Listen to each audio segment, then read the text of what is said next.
참 예수님. 제대로 인사해 볼까요? 부활을 축하드립니다.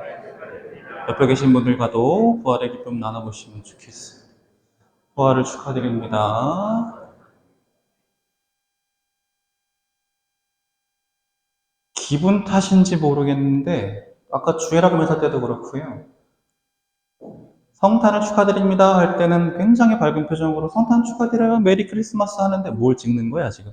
하는데 이상하게 부활 축하를 한다고 그러면 다들 이렇게 쭈뼛쭈뼛 거리셔요. 근데 있잖아요.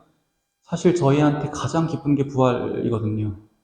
부활이 기쁘지 않으면 신앙생활에 동력이 생기지 않습니다. 그만큼 중요한 거라서 우리가 이 부활의 기쁨을 나누는 거에 어색해하지 않았으면 좋겠어요. 오늘은 드디어 제가 합법적으로 죽을 수 있는, 예수님이 부활하셨으니 저는 죽어도 되는 주님 부활 대축일이고, 오늘은 보고 믿었다라는 말씀을 중심으로 좀 살펴보도록 하겠습니다. 지금으로부터 18년 전 제가 신학교 입학시험을 준비했던 때가 있었습니다. 저는 이제 연식이 좀 된 케이스라서 일반 대학을 졸업하고 들어갔기 때문에 제가 준비해야 될 건 두 가지였어요. 첫 번째는 이제 인하대학교 공과대학에서 학점 관리하는 거. 두 번째는 교리시험 준비하는 거. 근데 제가 조금 느끼기에 학점이 좀 불안불안한데 싶었어요. 그래서 더 간절하게 교리시험을 정말 칼같이 준비했고, 그래, 어디서 뭘 내든 내가 다 맞춰주겠어 라는 마음으로 이제 시험장에 들어갔습니다. 다른 거는 다 썼는데 제일 마지막 주관식 하나가 저의 머리를 쥐어뜯게 만들었어요. 이게 바로 그 문제입니다. 마지막 문제. 주님께서 부활하셨음을 드러내는 증거는 무엇인가? 무엇인가? 당황하지 말고 생각나는 대로 정답을 말하지 않아요. 어? 너 뭐야? 너 어디서 뭘 듣고 왔어? 어허, 이럴 수가 있나요? 정답은 우리 친구가 이해해 준 것처럼 아까 예습했구나. 빈 무덤이었습니다. 왜? 왜 빈 무덤이 주님 부활의 증거가 되죠? 사실 세상의 기준으로 증거중심주의, 물질주의, 현상주의 그쪽으로 쭉 들어가서 분석하면 예수님의 돌아가셔서 묻혀 계셨던 무덤이 비어 있었다라고 하는 사실이 이퀄 주님께서 반드시 꼭 부활하셨다라고 하는 걸 100% 완벽하게 보장해서 누구도 부정할 수 없는 딱 그 증거가 되지는 못합니다. 그런데 가톨릭 교회에서는 이 빈 무덤이 주님 부활의 증거라고 합니다. 그래서 오늘은 그렇다면 이 주님의 무덤이 비어 있었다라고 하는 이 사실을 우리가 어떤 관점으로 바라보아야 이 빈 무덤을 통해서 참된 부활신앙에 참된 믿음에 도달할 수 있는가라고 하는 문제를 주님의 빈 무덤을 바라보았던 세 인물의 서로 다른 관점을 통해서 조금 살펴보려고 합니다. 주님의 무덤이 비어 있었던 걸 가장 먼저 발견한 사람 누구였죠, 오늘? 마리아 막달레나가 가장 최초 발견자였어요. 마리아 막달레나가 무덤에 가서 보니 무덤을 막았던 돌이 채워져 있었다라고 나옵니다. 보다가 이제 우리말로는 다 똑같이 보다라고 번역되어 있잖아요. 근데 그리스어 성경은 참 심오하고도 신기한 게 똑같이 우리말로는 보다라고 번역되지만 그 보다라고 번역된 그리스어 단어 세 개가 다 달라요. 마치 우리말에서 이 노란색을 표현하는 단어가 누렇다, 누리끼리하다, 샛노랗다 뭐 이런 것처럼 보다라고 번역된 그리스어 동사가 서로 다 다릅니다. 그런데 이 마리아 막달레나의 보다는 어떤 느낌이냐? 이런 느낌이에요. 이게 페루 맞지 아마? 페루에 있는 마추픽추라고 하는 이 역사적인 구조물을 여행객이 지켜보고 있는 장면입니다. 그런데 뭐가 잔뜩 끼어 있죠? 안개가 잔뜩 끼어 있어서 저기 마추픽추가 있구나 정도는 보이는데 구체적으로 어떻게 생겼는지 어디에 뭐가 있는지는 잘 안 보여요. 바로 이게 마리아 막달레나가 예수님의 무덤을 보았던 그 보다입니다.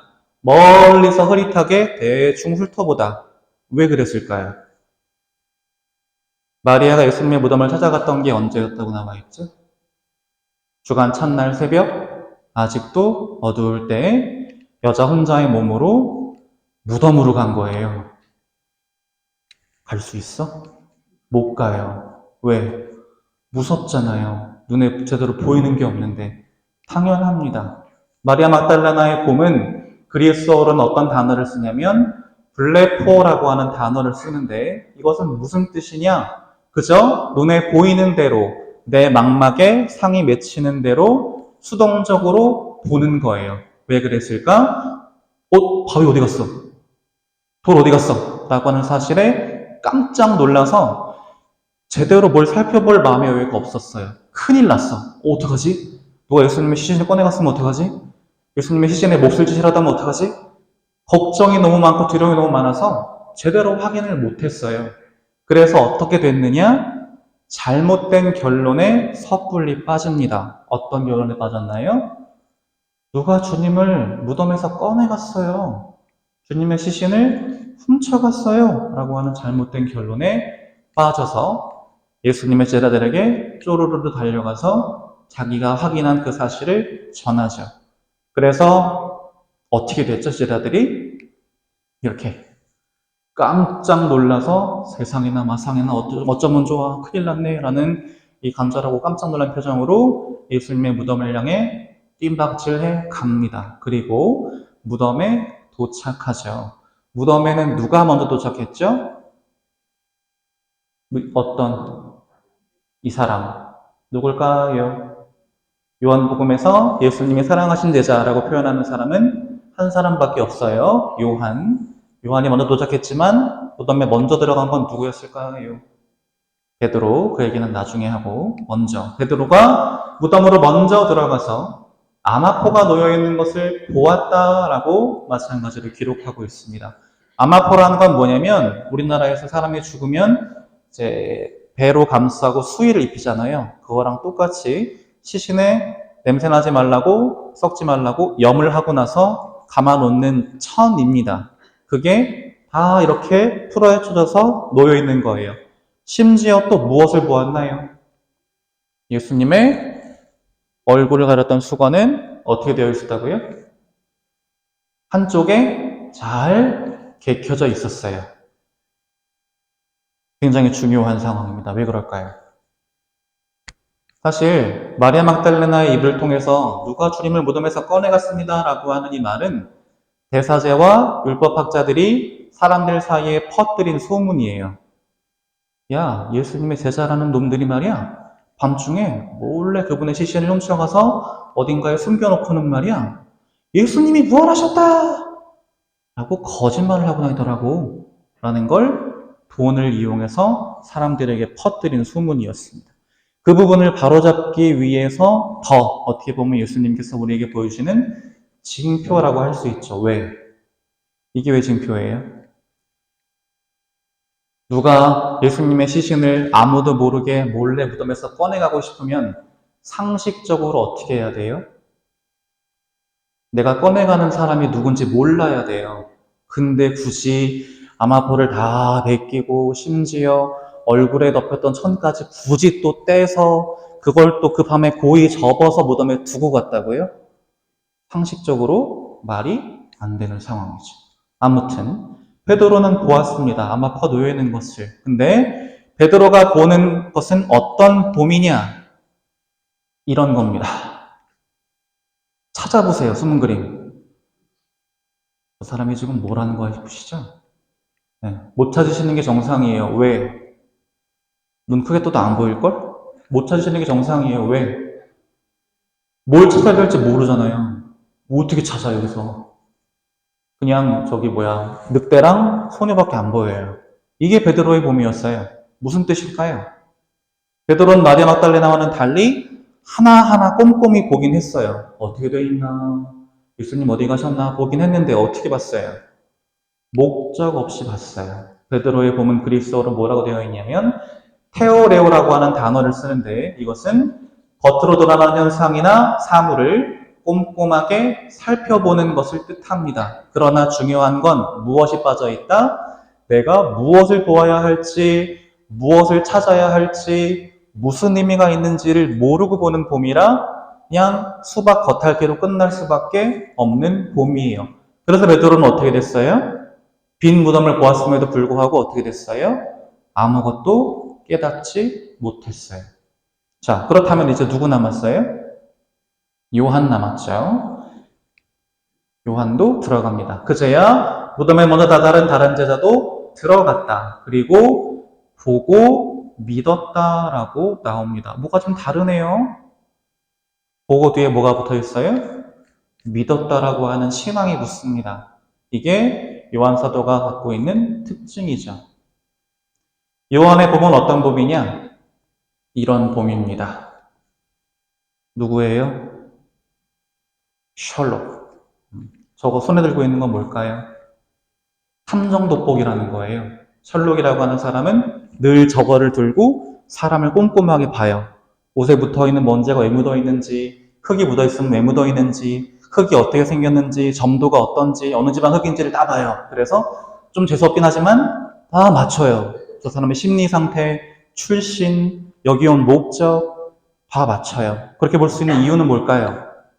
겉에 보이는 것만 보는 게 아니라 그 겉에 보이는 현상 너머에 있는 본질을 이렇게 돋보기로 꿰뚫어 보려고 하기 때문이죠. 그게 바로 요한의 봄입니다. 이것은 그리스어로 어떤 동사냐면 호라오라고 하는 동사입니다. 무엇이냐?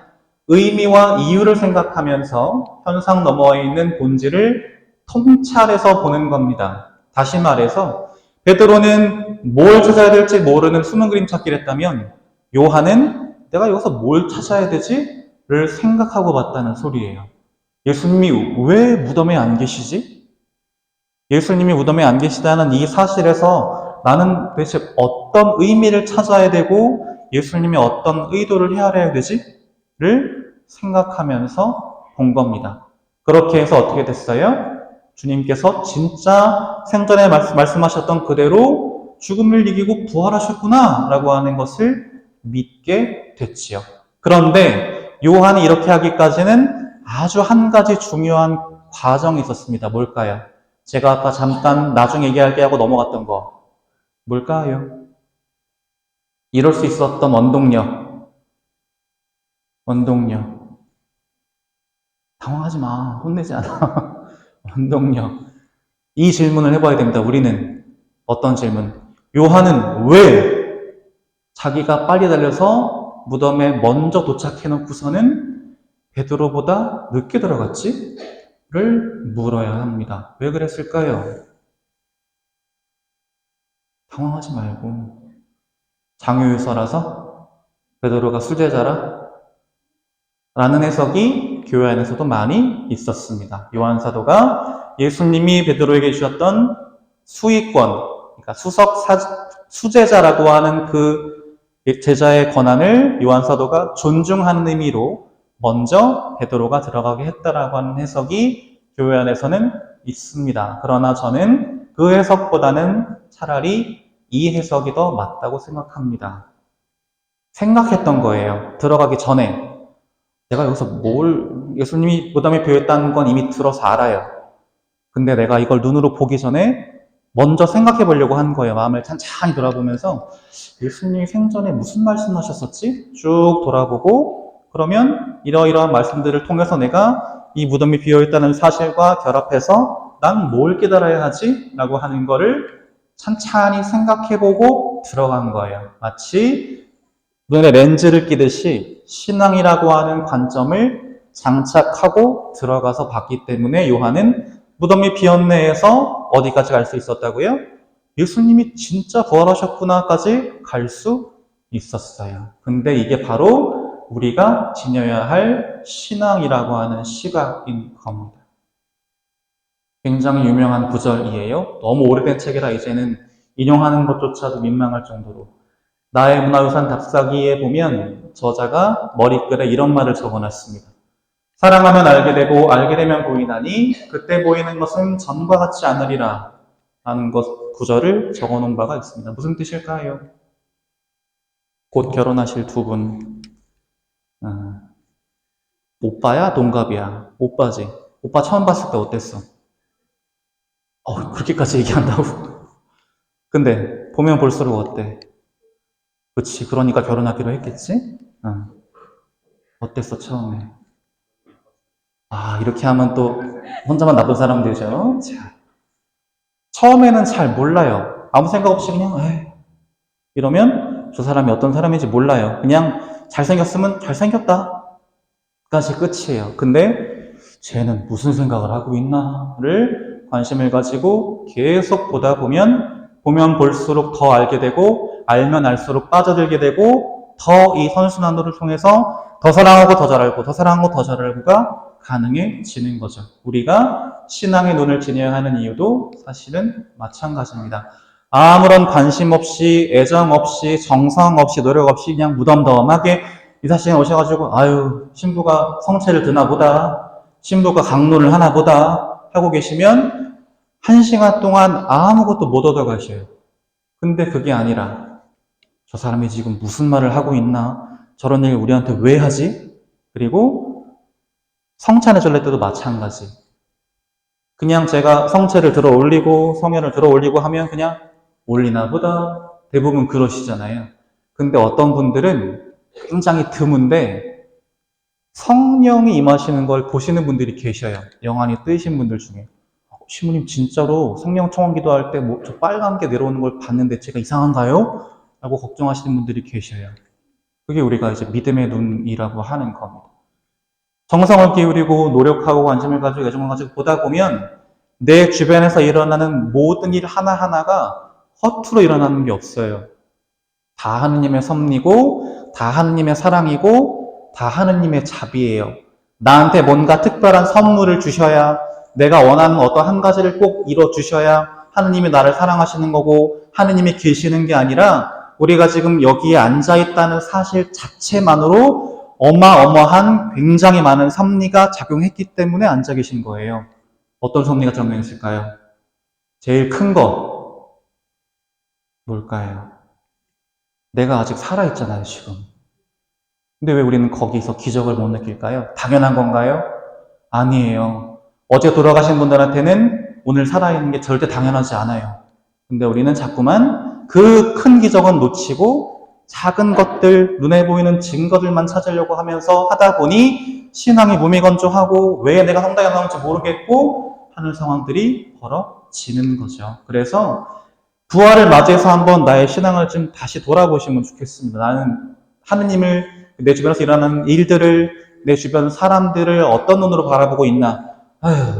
이런 눈으로 보는지, 아니면 너 뭐 하나 걸려 이런 눈으로 보는지, 아니면 하느님이 저 친구 안에서 무슨 일을 하시나를 보고 있는지를 보시면서 믿음의 눈으로 바라보셨으면 좋겠고, 그 믿음의 눈으로 바라봄을 통해서 부활하신 주님이 제 안에 계시네, 부활하신 주님이 저런 일을 하시네 라고 하는 걸 발견하셨으면 좋겠어요. 그러면 부활의 진정한 기쁨을 느끼실 수 있을 거고, 우리에게 낯선 이의 모습으로 오시는 주님을 항상 만나실 수 있을 겁니다.